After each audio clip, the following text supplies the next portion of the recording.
So I've just recently picked up this stunning little MG Metro off eBay, which I thought was a bargain. However, no sooner did it arrive on site than we started opening up a world of problems. What have you done to it? Strange noises, engine issues, bodywork to attend to. There's a lot to do on this little MG to get it back up and running again. And in this video, in part 2, we're going to do that. Start getting the engine out, checking over the car properly, and start the process of getting that little MG back up and running and A1 again. However, I suspect along the way, we're going to have a few surprises. Okay. Literally every gasket I'm looking at has got some form of oiling going on. Hang on, that shouldn't be moving like that. Let's go. Yeah, that's loose.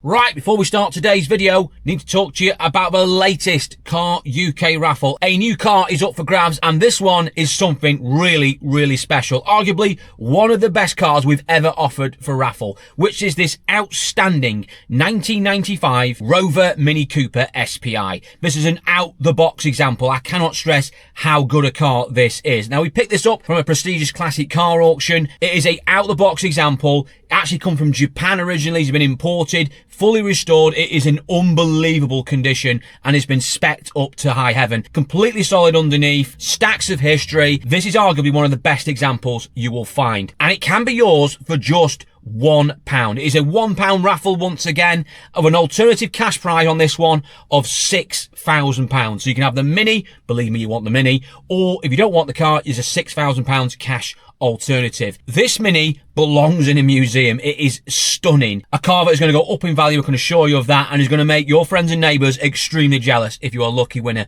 of this Mini. Now, to get your tickets, you need to get yourself in the link description below or in the comment section, or you can use the QR code on screen now. And it is just £1 to buy a ticket. You only need one ticket to win, but you can buy bundle offers as well if you want more chances of winning. So buy a ticket for £1, or you can buy £5 or £10, £15 or £20 worth of tickets. On the bundle offers, the more tickets you buy, the more free tickets you get. So for example, spend £20 the maximum and you get 100 additional free tickets, giving you 120 goes at trying to win that fantastic Mini. So if you want a chance to win this absolutely stunning Mini, one of the best examples you will find out there, then get yourself in this draw. So find the links in the description where you can get involved for the latest Car UK raffle draw and get your tickets today.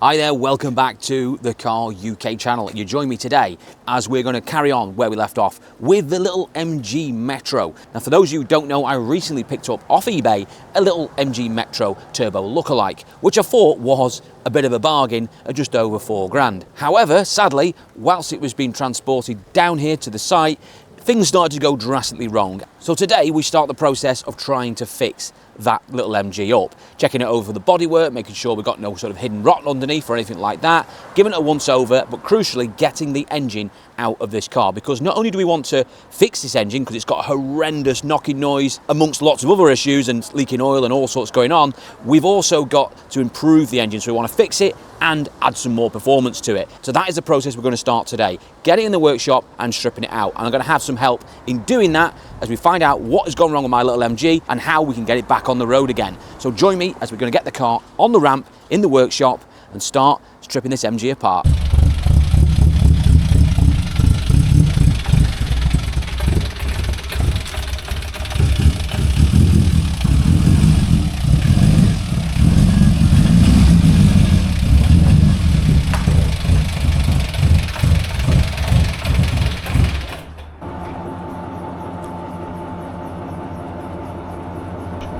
Right, up in the air. Let's have a quick look underneath first before we start disassembling it apart, because I'm not really showing you underneath this little MG. As you can see straight away, we've got, this is the exhaust problem. So this is all fell down when it was brought back on the test drive, but we managed to re-hang it. But the tail tip, which is supposed to be here, has pissed off. That's somewhere in Glasgow.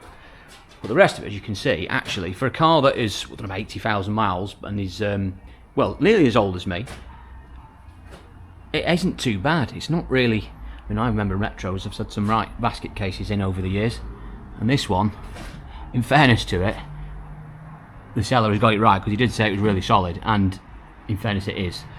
It's been well looked after, really. I mean, you would expect to see a little bit of plating and a bit of welding. That would be expected on a car of this age, particularly a car built in the Midlands. But it's all right. It's not too bad. You know, look at the back frame there. It's in good order. We've got decent tyres on it. Yeah, it's a really solid car, to be fair. As you see, there's the exhaust, what's left of it. It's not brilliant in the middle box. It's got a bit of surface rust on it, and the manifold as well. Looking at the engine, we'll get to that in a minute, because that's far from okay. Decent boots on her. Nice and solid, nice and structurally solid. That's the main thing, really, because that would be, I suppose, even more of a challenge if we were having to deal with welding it up and lots of plating and stuff like that. Luckily on this, we don't seem to be having that problem. Our main concern, obviously, is this A-Series engine, which is, in true fashion, pissing oil out everywhere, which is almost like what they did from new. But this has got really bad oil leaks everywhere. I mean, literally every gasket I'm looking at has got some form of oil leak going on. And you can tell it's been apart many a times, all sealant everywhere. Yeah, she's leaky. She's very leaky. Oh, yeah. And then we've also got as well, to contend with that, with some bodywork issues, and a loose CV boot clip there, or zip tie on it, we've got a noise from the left-hand side, which we suspect is probably a wheel bearing problem. And the fact that the hydrogas as well is also leaning isn't probably helping. But we can deal with that after we sort the engine out. So, I think the best thing to do now is get the engine out, and to do that, we're going to have some assistance. And then once we've got it out, we can actually assess the state of the engine, what to do with it, and see if we can try and come up with a plan to get this up and running again. We'll actually get it on the ground now, and first of all, we'll do a compression test. Okay, so let's start off, before we do anything, with a compression test, because, well, it's important, because we need to make sure that we've not got a bad engine to start with before we decide how far we're going to go with this engine, what we're going to do to it. So to help me today, as well, to getting this engine out and going forward, I've actually had a chap come in contact with me who has actually got his own YouTube channel, which is Paul here from Classic Mini Garage. Hi. How we go. And he is the man when it comes to A-Series engines. He's done lots of work on these, and I'm glad today he's here because he's going to make sure that, well, one, we're going to get the job done right, and probably going to make sure as well that we're not going to be missing anything, and well, just getting this thing just out and sorted a lot quicker than probably we would manage here on our own. So very glad to have him here with us. I think, Paul, the first thing we need to do is compression test this engine. Test first, yeah, make sure it's okay. Yeah. So should we rig it up and see what we got? Before we start though, what are we looking for compression wise is before we can, because this is like the later, if it's the original engine, this would be an unleaded MG Metro engine. Yes. So the compression's not quite as high as the earlier types, which is about 88. Yeah. So you should be seeing about 150-ish PSI, 140, 150, around about there, or thereabouts. Is that because obviously the change from obviously 4-star to unleaded fuel? Yeah. So. Yeah. And the inlet valves aren't as big on these heads as the earlier MGs. Yeah. So. Okay. So the golden number, what we really should be looking at? 140, 150 PSI. So if we've got that across the 4, yeah, we should be okay. We could be cooking on gas. Let's hope that's the case. Let's get it rigged up and see what we've got. Right, we're rigged up. All plugs are out. Got compression tester in. Like I said, we're looking for that golden number. Let's see how we get on. Paul, do the honours. He's got the. Yeah. Okay. So we've got there 160. That's alright. Yeah, that's move across. Okay, number 2, fire in the hole when you're ready.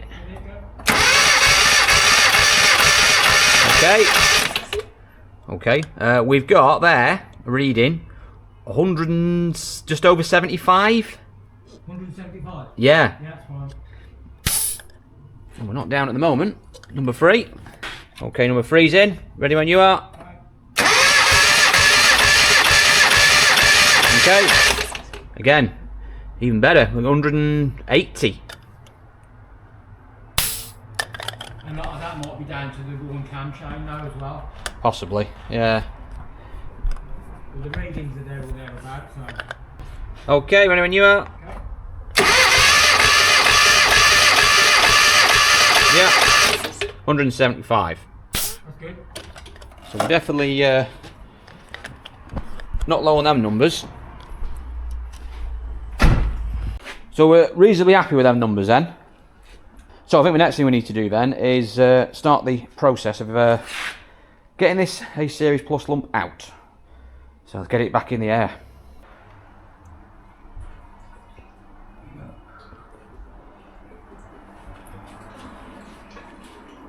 Not too bad. Bit of a Christmas tree on there, but it's not too bad. It's normal. For a mini engine? Yeah, it's normal. I'll take your word for it, because that would worry me if I took that off a Ford Focus. If lumps of metal stuck to it, then that's when you start worrying. Yeah. But that's fine. That's perfectly normal. That. Lovely decoration for your tree. Well, that was loose anyway. Yeah, that seal's leaking as well. Look. I think everything's Is there a seal leaking, in it? There's got to be a seal in it. Yeah, there is. It's been pushed in too far. If you can find me a gasket that ain't leaking, I'll be surprised. It is absolutely caked. Also, as well, let's look at this exhaust situation we were discussing. Because we've got the manifold system we're going to look to replace this with, because this exhaust system, like I said, is knackered. But we didn't, or I didn't, get the downpipe for it. But Paul has given me a link for the system to go on. Basically, we'll, well, one, it will replace this manifold because it's all been chopped and welded in anyway, so it's not on its last legs, but also it should open it up a bit more as well. And it wasn't particularly expensive, only 90 quid, so that's ordered as well. I'll put a bit of a fight, we got there in the end. What next?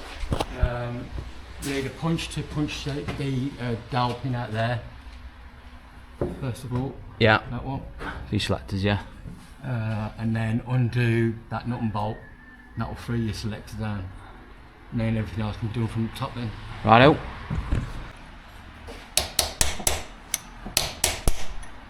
Right, exhaust is off, linkings are off, we've got it back on the deck. We're now just starting to assemble the front panel. Basically just Phillips and a few other, well, 10mm in there that shouldn't be there. I've had to break out a 10mm because Paul has only brought his AF sockets, because that's what's, and spanners, that's what's supposed to be on the car, but someone's shoved a 10mm on her. Seems to have sprung a leak. Clips have put a bit of the fibre, we've got them off in the end.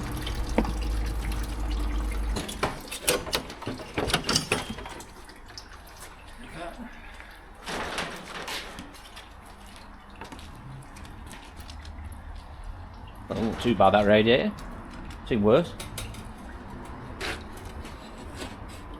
I'm starting to see more engine. Yeah. Right, slowly but surely, we're getting down to it. Starting to expose some areas where we might need to, well, I still need to clean up and then have a look, make sure we've not got any rot that's festering, because I just can see a few bits already in the corner there, which we noticed, well, I noticed on the first video. A few little bits down there. I mean, this isn't terrible for a Metro this age, but once we've got the engine out, I'm sure afterwards I'll be able to clean all the engine bay out. It's a good excuse to give it a good clean up and then assess it in a bit more detail. So what have we got left now then, Paul? Just disconnecting the clutch cable, take the carb off. Yep. Engine mounting, split the drive shafts, pull it out. Bob on. The end is near. Right, slowly but surely we're getting there. We had a bit of a moment with a clutch cable which wouldn't play ball, but we've got it off now, and as you can see, manifold's off, carbs are off. We're getting there, obviously. That's going in the bin. Along with that, actually, no, not in the bin, we'll keep that obviously, we'll have some use for that, I'm sure in the future we get rebuilt. But we're going to put a new one on. A few little bits of metalware that's going to need really putting in the old media blaster, and we'll get that cleaned up and smartened up. Great opportunity, whilst I say we've got all this, well, the engine will be out soon, to go around the engine bay and tidy things up and just, you know, I'm not going to go mad with it, but just smarten it up a little bit, why not? It's not going to cost a great deal, is it, to smarten it up? Also as well, we're just talking about wheel bearings, because we suspected we had a wheel bearing fault on this, and as you can see we have. That's pretty common really on a Metro. We've got some dry shafts, because we thought it might be a dry shaft issue as well, but I don't think we'll be needing them. We'll get them out in a minute anyway. But we've got another wheel bearing which Paul has kindly given to me, because there is a bit of a debate going on about using decent wheel bearings and cheap wheel bearings on this, and I know a few people who've put them on in the past and suffered with problems with them failing very, very prematurely. So we're going to put the best on this, and say he's got a few suggestions actually on components that we're going to be changing, just to basically future-proof it a bit more and more reliability. The timing chain was another one, wasn't it? What we're going to definitely going to be changing over. My pound shop timing chain does not meet Paul's standards, so we're going to put a decent one on. Are we not a million miles off? Are we drive shafts out now, is it? And then drive engine mounted and drive shaft. Yeah. And then it should come out. And then deploy the hoist. All right. Yeah. That's it. That's it. Just make sure them other two on the side are coming out. You should do it. One is. Yeah.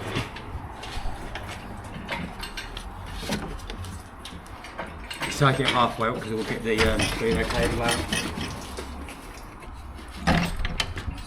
Free as a bird, man. Free as a bird.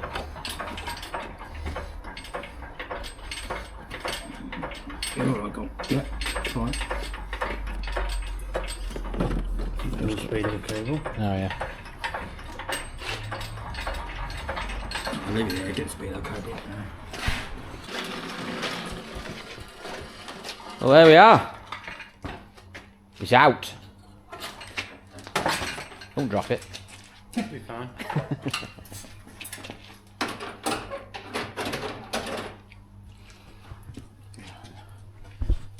Quick look at the engine bay now. That's not too bad really for a Metro anyway. Even the front panel's good. Yeah, it wants a bit doing there, but we've got the ability now to Like, get they into those bits. normally used to go across that front member there. Yeah. That one's really good, isn't it?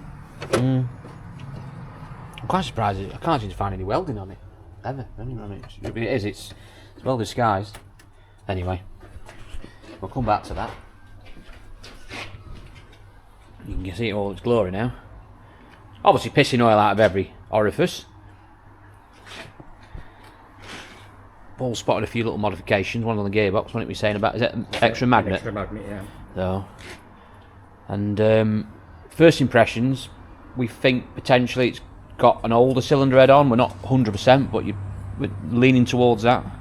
Yeah, because it's got the bypass hose here. The later ones didn't have that. The reason why that is important is that the later cylinder heads, although they were manufactured with to take unleaded fuel, they didn't put big valves in them, as Paul mentioned earlier. So they're actually a bit less horsepower in them. So originally they should be 72. These would be about late 60s. Yeah, they're like the inlet valves on standard are 33. 33, and then the MG early MGs are 35.6. So basically the older heads would have had more power in them, simple as that. So if it has had that converted on it, or it's an older engine, then it's actually got more power, or would have had more power in it with this lump in it, they would have had from factory. Hang on. That shouldn't be moving like that. Oh God. Look at that. That's loose. That bolt's loose. Look. That's why the chain's rattling. Crack the pulley one.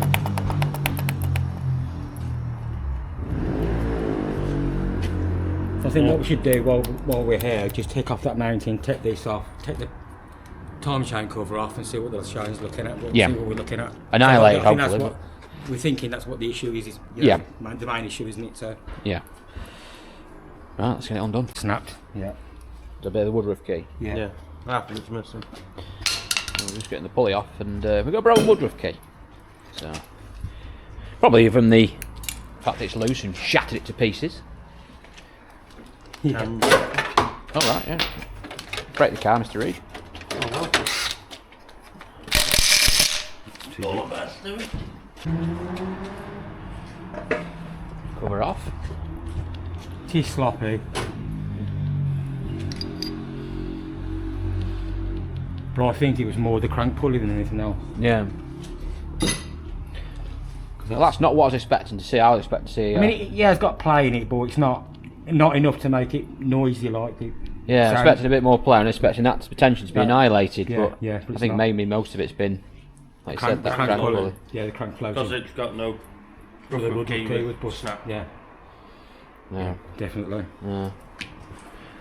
But I say we've got a better chain to go on it anyway, haven't we? And stuff, New tension they've had. Yeah. So it was timing chain relay, but maybe not necessarily just chain. Should we try and get the flywheel off while I'm here? Well, I've got the tool here. Yeah. Yeah, get the flywheel off. Just drop it on the deck then.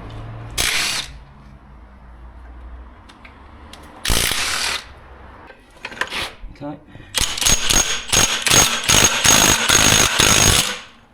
Straight off. Yeah. Probably won't, because the nut wasn't tight, was it? Nothing fucking tight on this engine So and it box. hasn't had time to get crimped up, has it? Whoever had this engine apart in the past was didn't break out the torque wrench, did he? No. Oh no, he didn't want to do that. No, I think He knew he was going to be thinking, taking it back out.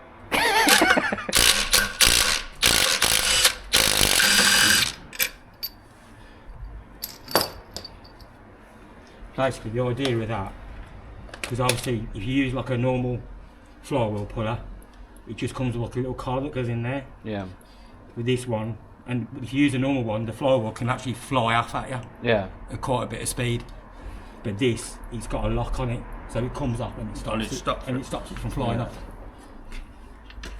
I mean, they're not cheap pullers, but they are No, very you good. say lots of substantial bit of kit. They are very good. Look at that. That's craftsmanship there, man. Yeah, get off, you bastard.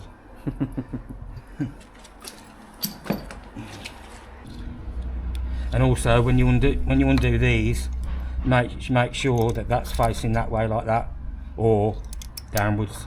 If that falls out, you'll never get the flywheel off.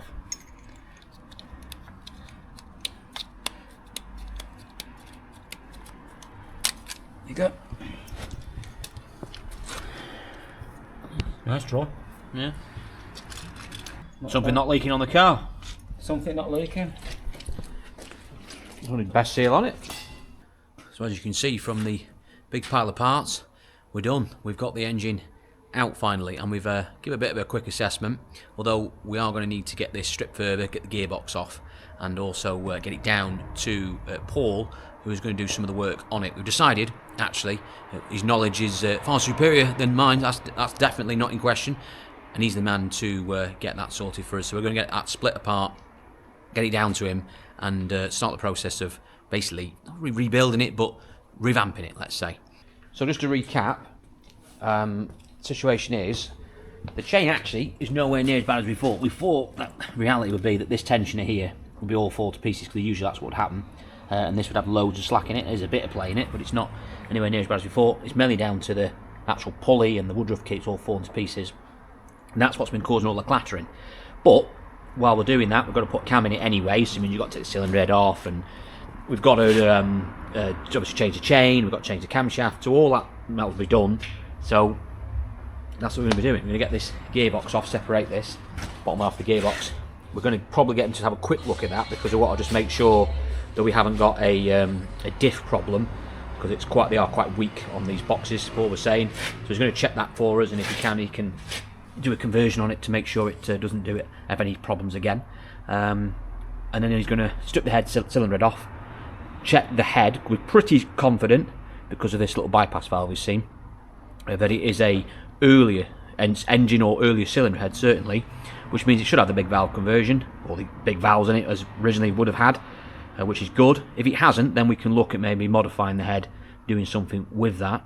So we'll wait and see what news he gets back on that, and then we'll say put a camshaft in for us and get it all tied up, because it's got to be done right, and I'd rather he's doing it than us. So he's going to get me a big list of parts, and it's that knowledge which is absolutely priceless, because look, we could have probably mulled through this ourselves, but we would have made probably a look of mistakes along the way, and it's having someone who's done this umpteen times is really beneficial. And I'll give you an example of that. Carburettor, remember this? We bought, reconditioned, He's had a quick look at it, Paul, and there's nothing wrong with it. It's all been put together nicely, and it all looks like it's been, all the sort of preliminary setup's been done right. But when you took the needle out, see what needle's in it, it's incorrect. It's not the right needle. And it's we call a BDL needle in it, which is sort of a standard one that would have been in a 1275 Metro engine, and it's not got the correct one in it. So that's important. There's little things like that. See, that would have been overlooked by us. We wouldn't have known. Put that on, it probably would have run, but it wouldn't have run right. So it's all those little bits of information which is going to save us a massive headache in getting this put back together. Now, I was hoping to do some bits of the bodywork today, get that started, because we've got a few bits, as you can see here. I mean, to be honest with you, I'm being quite picky here. We've got underneath the tailgate, it's just starting to go a little bit more on this side here. It's just a little bit of bubbling. And more importantly as well, under the bonnet, which is started off with an isolated area we looked at. Show you the light on. So really it was sort of up here in the corner, sort of noticed one of the first impressions of it when I got the car. But now we can actually see we've got a little bit more coming through. I mean, it's only surface rust, it's not rot or anything like that. But we need to obviously treat that and sort it out and just tidy it up a little bit. I'm not on about sort of full resto sort of thing, you know what I mean? We're not going to go in back to the paint and repaint all underneath the bonnet and stuff, but we can certainly do a bit of a tidy up on it and smarten it up a little bit. You know, we can paint the subframe, just give it all a bit of a clean up, just freshen it up a little bit, because really, for this age of the vehicle, it isn't actually too bad. It's actually a really clean car. You know, you've not got no bubbly arches or anything like that. Plus, I've had a look underneath these covers underneath, and the actual arches don't look that bad at all, to be fair. So I'm not going to go too mad on the bodywork side. I just say just freshen it up, because it already is really aesthetically a decent looking car. So, quick recap of the engine plans. Get it off to Paul.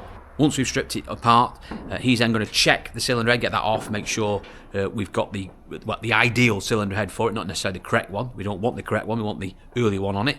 If that isn't the case, we will look to get that modified or improved, or maybe get another cylinder head for it. Why not? We're taking it off anyway. We're then, fireworks in the background, sorry. Get that all built back up, camshaft in there, new followers in there as well. Get the new uprated timing chain, get all that back on. Do all the seals, obviously there's gaskets everywhere that are leaking out of every orifice. We've got to get all them done. Check the gearbox, he's going to give us an overview of the gearbox, make sure that's alright. If it needs fixing, we'll get it fixed. And then we're going to reassemble it. And then we can get it back in the next episode into the car. That is the plan. Along then with the exhaust parts, we're going to get another piece of the exhaust, the missing part, the manifolds, get all that on, open it up a bit more, build it all back up, and hopefully, fingers crossed, we'll have that up and running. So that's what we're going to do in the next episode. Engine back in, along as well with some bodywork as well we're going to tend to, as mentioned just a few moments ago. And hopefully, in the next episode, we can start it up and actually go for the first proper drive, or my first proper drive, an up and running Metro, driving A1 or nearest down. That is the plan.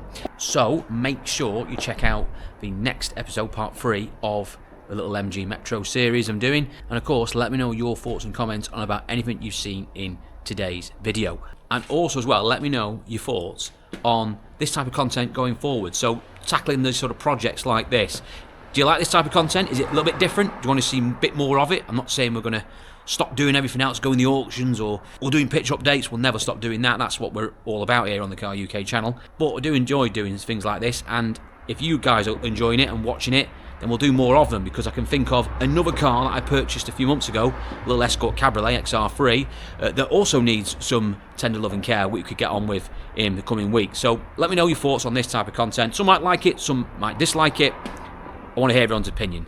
Get yourself down in that comment, and if you haven't done so already, you like this type of content and all my other content, why not like and subscribe to the Car UK channel. We have just passed 100,000 subscribers, which I must thank you before I go. Thank you everybody who has subscribed to me over the last 3 years since I first set up the Car UK channel, which was basically as a hobby, and it has morphed into this channel. And I say I can't thank you enough for everybody's support over the years, and you keep coming back and watching the content. So my job here now is to make sure that I am delivering you content that you like, you find interesting. So if you've got any ideas or anything like that, let me hear them, say, because it's really important that we always keep up to date with what you want to see on the Car UK channel.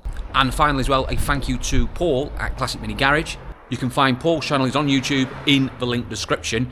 Anyone who's got any interest in sort of particularly A-Series Minis or anything like that, or Metros, anything engine related like that, then have a look at his content. It's absolutely brilliant. Absolutely knows his onions when it comes to A-series engines. So if you've got a Mini or you want some work doing on it or anything like that, I'm sure he'll be happy to help. And say it means a lot if you could help and support people who come and help us as well. So a big thank you to Paul. I'm sure he'll be helping us in other future content as well.